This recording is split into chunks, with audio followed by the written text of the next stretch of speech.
Bismillahirrohmanirrohim. Assalamualaikum warahmatullahi wabarakatuh. Kami dari kelompok 7 mau mempresentasikan penentu harga jual. Sebelum itu, perkenalkan dari kelompok kami, yakni Putri Elvira Safitri dan Yucinta Alia Putri. Pengertian harga pokok produksi. Harga pokok produksi adalah semua biaya yang membuat satu unit barang, jadi yang meliputi biaya bahan baku, biaya tenaga langsung, biaya overhead pabrik. Menurut Mulia Hadi, harga pokok merupakan pengorbanan sumber ekonomi untuk memperoleh aktiva. Selain itu, harga pokok juga digunakan untuk menunjukkan pengorbanan sumber ekonomi dalam memperoleh bahan baku menjadi produk.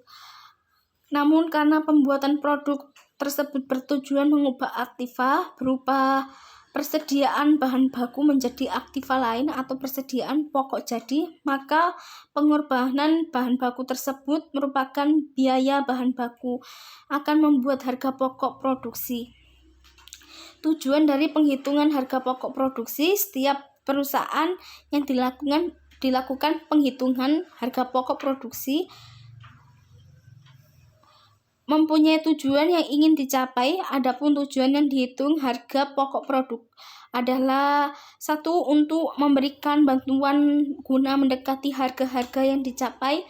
2. Untuk menilai harga-harga yang dapat dicapai atau ditawarkan dari pendiri ekonomi perusahaan itu sendiri. 3. Untuk menilai penghematan dari proses produk. 4. Menggunakan nilai barang yang masih dikerjakan. 5. Untuk menerapkan yang terus-menerus dan analisis dari perusahaan. Pengertian harga pokok penjualan. Harga pokok penjualan atau HPP adalah istilah pada akuntansi, keuangan, dan pajak yang digunakan untuk menggambarkan total pengeluaran biaya langsung oleh perusahaan yang timbul dari barang atau jasa yang diproduksi dan dijual dalam kegiatan bisnis dalam satu periode. Penentu harga jual berhubungan dengan Supriyatno. Kebijakan penentu harga. Kebijakan penentu harga adalah pernyataan sikap manajemen terhadap penentu harga jual produk atau jasa. Penentuan tersebut tidak menentukan harga jual, namun menerapkan faktor-faktor yang perlu dipertimbangkan dan aturan dasar yang diikuti dalam penentu harga. Yang kedua, keputusan penentu harga jual.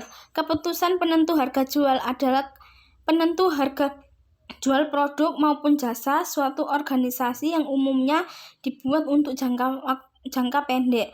Keputusan ini dipengaruhi oleh kebijakan penentu harga jual, bermanfaat, kapasitas, dan tujuan organisasi. Pengertian break-even point atau BEP. BEP atau break-even point penghitungan keuangan dasar yang ditunjukkan beberapa model yang dibutuhkan untuk membuat produk berjumlah sekian. Oleh sebab itu, BEP menunjukkan kebersamaan jumlah biaya dan harga produk bagi pengusaha. Pemahaman tentang break-even point adalah hal yang mutlak. Tanpa memampukan penghitungan BEP, pembisnis akan mengalami kesulitan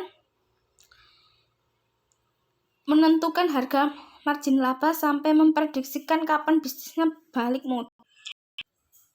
Itu manfaat break-even point. Yang pertama, mengetahui biaya total produksi. BEP digunakan untuk mengetahui total biaya produksi yang dikeluarkan demi memproduksi sejumlah barang. Yang kedua, sebagai dasar perhitungan laba atau margin profit, yaitu ukuran standar profit dari setiap produk. Yang ketiga, waktu balik modal. Yang keempat, analisis probabilitas, yaitu perhitungan break-even point guna menentukan probabilitas. Slide selanjutnya, elemen-elemen penyusunan BEP, yaitu yang pertama biaya tetap atau fixed cost, yang kedua biaya variabel atau variable cost, yang ketiga biaya campuran mixed cost, yang keempat harga pokok pinjaman atau HPP, yang kelima ada margin atau laba. Selanjutnya, cara menghitung BEP dan rumusnya. yaitu per unit menggunakan cara perhitungan BEP. Tolak ukur metode ini adalah nominal fixed cost, kemudian dibagi dengan harga per unit, setelah itu dikurangi variabel. Yang kedua, per penjualan poin kedua, yaitu dengan cara berlandaskan nilai penjualan. BEP per penjualan adalah BEP yang dihitung berdasarkan biaya tetap dibagi selisih antara harga jual dan perbandingan variabel cost dengan harga. Yang ketiga yaitu dengan cara per biaya. Dengan menggunakan metode ini, BEP dihitung berdasarkan biaya pokok dikurangi margin atau laba atau harga jual. Metode perhitungan ini paling sering digunakan karena rumusnya lebih mudah, yaitu BEP per biaya sama dengan total fixed cost ditambah total variable cost dibagi per unit. Demikian presentasi dari kami. Wassalamualaikum warahmatullahi wabarakatuh.